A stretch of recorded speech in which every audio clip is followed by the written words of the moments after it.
Jama'a masu sauraro Assalamu alaikum. Barkanmu da warhaka tare da sace kasancewa a cikin wannan shiri namu na kunnen ka nawa wanda ke zuwa muku a wannan tasha ta mu ta Hausa. Idan ba ku manta ba, muna cikin wannan littafin nan ne mai suna Amanar Allah wanda Zahra Baba ya kasai ta rubuta. Za mu ci gaba. Gaba ɗaya motarsa sun mutu. Shi kaɗai ne ya rayu, shi kuma ya samu karaya a hannu. To shi yasa su ya Khalid da duk mazan gidan ba sa nan.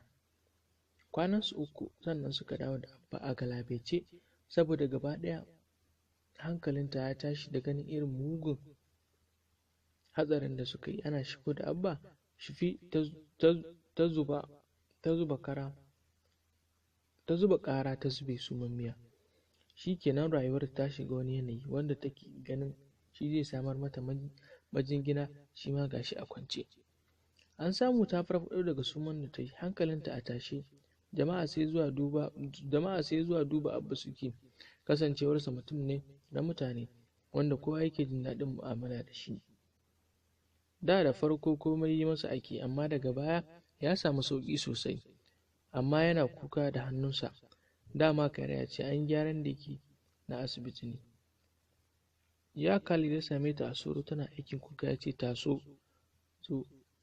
Ta miƙe suka shiga ɗakinsa, ta zauna ya dube ta ya ce, me yake damunki? Ko me ya same ki? Ki haƙuri, saboda ita rayuwa aba ce mai matuƙar haɗari. Duk yadda ka ɗauki abu a haka yake zuwa maka, in ka ɗauke shi da zafi ko da sanyi. Ta ce, to yaya, ina son in ɗauki rayuwa da matuƙar sanyi, domin a yanzu ni na gano ni ba jininku ba ce. Kara da tsoron Allah ya sa kuka rike ni har kuka mai da ni mutum, har abada ba ni da ƴan wanda suka fi ku. Ku rike ni haƙiƙa, an yi min gatan da ko da aka haifa ba su yi muku ba. Shin yaya tsintata aka yi, ko a gidan marayu aka ɗauko ni?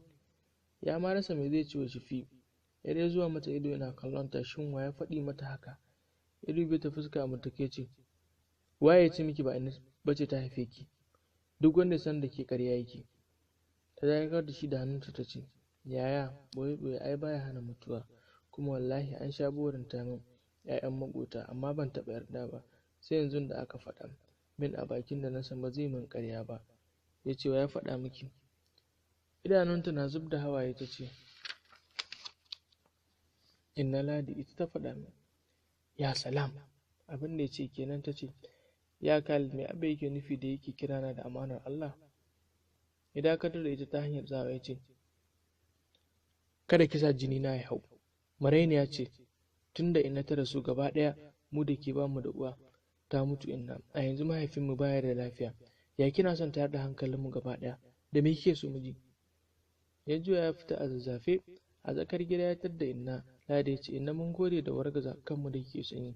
A da mun zata za ki mai gurbin inna da muka rasa, ashe gurbin ido ba ido ba ne. Mu ba mu sani ba abinda abu mai guda yake amincewa da aurenki. Inna Ladi ta fahimta ce, ashe ba ku da mutunci. To abinda na faɗa mata ƙarya ne? Mutanen gida aka yi ci akan inna Ladi, wacce a yanzu idanunta sun raina fata. Shifi da keɗe tana share kuka ta ce, ya Khalid, ban ce ka zo ka tashi hankalinka ba. Ni ina tare da ku, ba ni da inda zani, don na rayu da ku, na saba da ku, ba zan je ko ina ba in ba ƴan uwana na jini aka gani ba. Inna Ladi ta halarta ta ce, banza mara zuciya. Khalid ya ce, kin ɗauko hanyar barin ki gidan nan? Ta ce, tun da kai nake aure ba. Gaba ɗaya ƴaƴan nan sun nuna adawarsu da inna Ladi, saboda ko Umaima bata taɓa tsammanin cewa Shifa ya ɗin na bace, dan tana jin ta a jikin jininta sosai. Shi ko Abba bai san abin da yake faruwa ba, bai sani ba sam.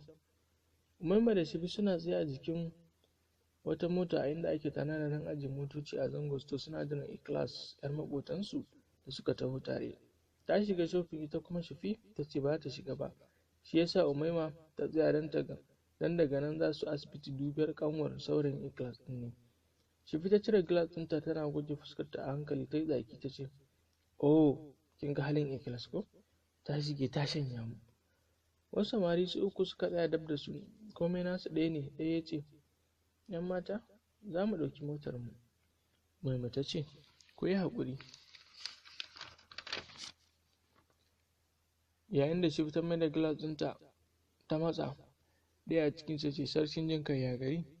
Bata amsa ba, kuma bata kawo da ita yake ba. Ɗayan na cikin mota ya ce, shigo mu tafi kamanta. Ai gani na yi bai kamata a yi mata magana a waje ba, tun da dai har mun gano gidansu. Mu je, haka ne.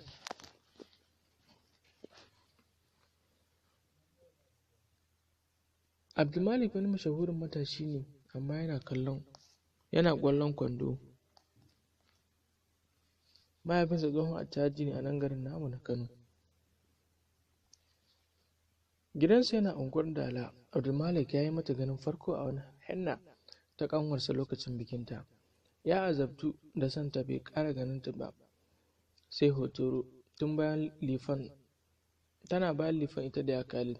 Ya ta bin su sai da ya ga sun zo gidan da za su, sai dai bai yi nasara ba don ba gidansu ba ne. Ko da ya je ba su gano ta ba, kullum in dai yana gari su je. Ran nan ya yi sa'a sai ga Khalid ya je gidan, sai yake cewa yarinyar tare da wannan a nan aka gano ta, shi bice. Aka ba su adresin unguwarsu, dirimin iya bai ƙara ganin ta ba sai yau a zangosto. Ayo yana ganin ta yi wa abokansa biyu yin kira yarinya. Sun so a tsayar da ita, ko da yake sun ga Shifi mai tsadar gaske saboda kyawunta. Gashi da ganinta tana da kamun kai. Daga nan suka ja mota suka tafi. Shifi har ta gaji da ta ce, oh Umaima. Yana ganin ikilas sai kayan ciki za ta yi irin wannan daɗewa. Gaskiya ni ma kaina na gaji. Sai ga ta tauri kadalla. Shifi ta yi tsaki ta ce, duk daɗewar nan, amma jimin abin da kika siyo. Ta ce, dama na sani yanzu kun cika. Sauran ƙirar suka fashe. Suka nufi asibitin Murtala don zuwa dubiya. A gida suna zaune inda Abba ke jinya. Ya matuƙar rame domin hannunsa na matuƙar cin kuɗi. Da farko an ce gyaran bai yi ba, an sake masa na gida. Shi ma abin sai godiyar Allah, dan kamar an sake gurguɗa hannu. To kuɗin da hannun nan ya ci yana da yawa, amma abin sai godiyar Allah. Abba ya kalli Shifi da Umaima cikin tausawa ya ce, wai yaushe za ku koma makaranta? Suka ce, ai sati 3 da komawa. Ya ce, a sha. Aka kirawo Khalid da Ibrahim ya ringa musu faɗa da suka zo. Ya ce, to yanzu in mutuwa ya yi ba za su tsaya musu karatu ba. Khalid ya ce, Abba kai haƙuri, ina mafafutukar tafiyar ta Japan ne. Abba kai haƙuri, ina fafutukar tafiya ta Japan ne. Shi ko Ibrahim ya ce, ni wallahi ciwon kashi mantar da ni komai. Nan take ce, lalle a maida su makaranta gobe. Shifi ta ce, Abba a bari sai jibi sai mu koma. Shifi ita da Maima suna gyaran ɗakin ya Khalid, suna ta hirarsu, suna zancen tafiyarsa Japan. Sai gashi ya shigo, bai san suna ciki ba. Ido bai su ce, tagwayen inna. Suka yi dariya. Mai fitar da sauti ya ce, na kai muku shopping ɗinku cikin gida, maza a je a duba duk abin da babu a sanar da gaba ɗaya. Suka miƙe tsaye. Umaima ta ce, za mu yi miya. Ya ce, to me za a tanada? Ta faɗa masa. Ya ce gobe zai kawo, jibi tafiya. Har sun fita. Ya ce Shifi ta dawo. Ta ce, gani ya Khalid. Ya ce, zauna, ina son magana nake. Ta samu guri ta zauna. Ya dube ta a tsanake. Ya ce, abin da yasa na kira ki, jibi in kun tafi, gata ni ma zan tafi. Abin da nake so in sanar da ke shine, ba na so ki saurari kowa. Ban aminta da yin saurayi ba. Ki bari in na dawo zan sama miki wanda za ku dace. Domin na fi so a ce kin yi karatu mai zurfi sosai, wanda za ki riƙe kanki ko ba mu a duniya. A yanzu baba baya da lafiya. Na fi so in har Allah ya sa da kwanansa a gaba, to mu ji cikakken labarin iyayenki, inda rabon ku haɗu. Ta dube shi cikin wani irin yanayi, idanunta tab da hawaye, amma ba su zo ba. Ta ce, ya Khalid, ni a rayuwata na ɗauki ta tsananin sauƙi. Allah ya san ba na son ka yi nesa da ni, domin kai ma wani bango ne da ba a tsakani in har kana nan. Domin kai ma wani bango ne da ba a taka ni in har kana nan. Hawayenta ya zuba. Ta ce, ya Khalid, bayan nan Abba yana ciwo, kai ba ka ƙasar, ba ni zan gani in ji daɗi. Ya rayuwata ta kasance? Ya dube ta ce, insha Allahu abba zai warke, da kuma Umaimatu nan ta fi kowa kusanci da ke, ita ce ƙawarki, ita ce aminiyarki, duk wanda kuka haɗu ƙawa ce, Umaimatu ce aminiyarki, ki ɓoye sirrinki, kar ki sa soyayya cikin lamarinki, kin ji? Duk wanda zai so ki sai na gan shi na aminta da shi, don akwai ma'aunin da za mu auna shi, in yana da kwaliti ɗin da zan ba shi rigima sai in ba shi. Ta sa hannunta ta rufe fuskarta saboda kunyar da ta kama ta, ta fita cikin gida. A nan ta samu Ikilas ta shigo, ta dube ta ce, ke kuma daga ina? Ta ce, ina gurin ya Khalid. Ikilas ta ce, kukan ba ku da aikin da ya fi ya Khalid, to me zai hana a gida shi da shafi tun da an ce da aure a tsakaninku? Mama ta ce, wa ya faɗa miki? Ta ce, haka na ji an ce. Misalin karfe 8 da yake kofar gidan su ana iya fakin ɗin mota har gurin da kalin gidan motar Amanar ta yi fakin. A lokacin Umaima da Ikilas sun fito, ya dube su, su ma suka dube shi. Umaima ta gane shi amma sai ta basar, sai ya ce, baki ji ba. Suka share shi, ya matso kusa da su ya ce, assalamu alaikum. Suka amsa ya ce, yan mata barkanku da warhaka. Suka ce, barka kaɗai. Ya murmushi ya ce, in ba za ku damu ba, ina son ku yi min ido gurin sarauniyarku. Gaba ɗaya suka dube shi domin san ba su gane bai ce, na zo gurin yar uwarku ne. Ikilas ta maza fuska ta ce, ban gane ba. Daidai lokacin da ya kada da cifi suka iso a kan lifan, ya sauke ta dube shi ta ce, to sai ka dawo. Ya ce, to. Ta karaso gurin gaban Abdulmalik, ya faɗi ya ce a ransa, wai waye wannan? Ta dube shi ta ce, sannu. Sa'an nan ta ce, me kuke a nan? Abdulmalik ya ce, na zo gurinki ne. Ta dube shi ta ce, ni ɗin? Ya ce, i. Ta ce, gashi ni kuma ba na tsayawa da kowa sai da izinin yayana, kuma gashi bai san da zuwanka ba. Ya dube ta ce, babu matsala, sai ki bani lokaci in zo in samu yawan naman algida.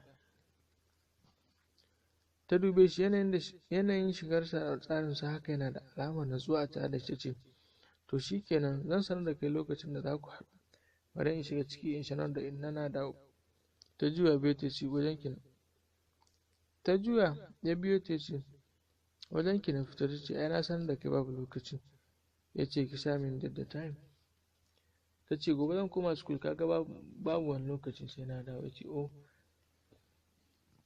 wace school kike? Ta ce, ina su mele. Ce, ok, ina da wata sista a can, ko kin santa? Ta ɗan gyara tsayuwa saboda ta gaji da tsayuwa. Ta ce, wace ce? Ya ce da ita yana kallon ta, Amina Baffa. Ya ce, oh, na santa. Ki tuna ko?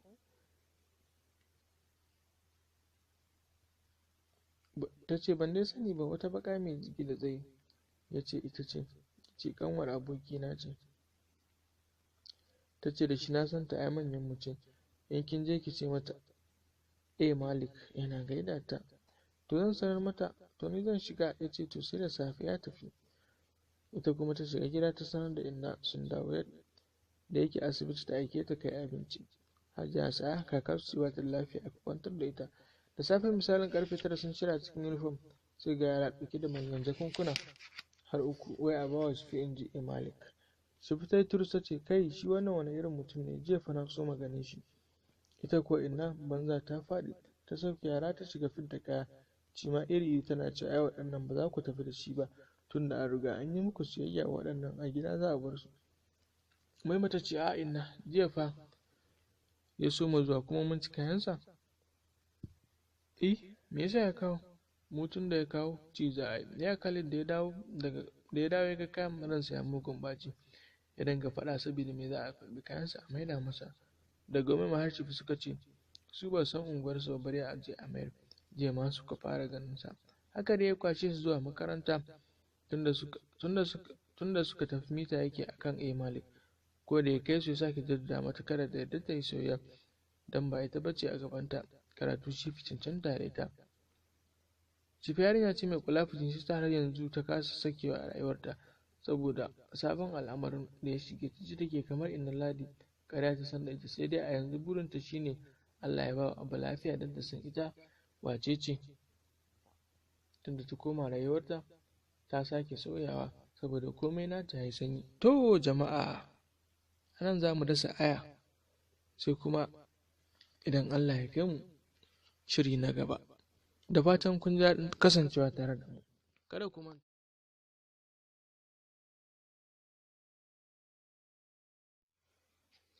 Domin samun bidiyoyinmu, ku yi subscribe a Hausa